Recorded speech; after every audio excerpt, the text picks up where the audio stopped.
On the radio here, I want to make the speaker deeper.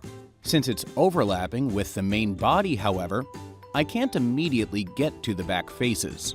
In order to get to them then, I can either double-click on the speaker body to isolate it and make the other bodies transparent so I can reference them, or click the show icon, select the body I want to hide to make it transparent, and click the show button again to hide the body and let me access the back speaker faces.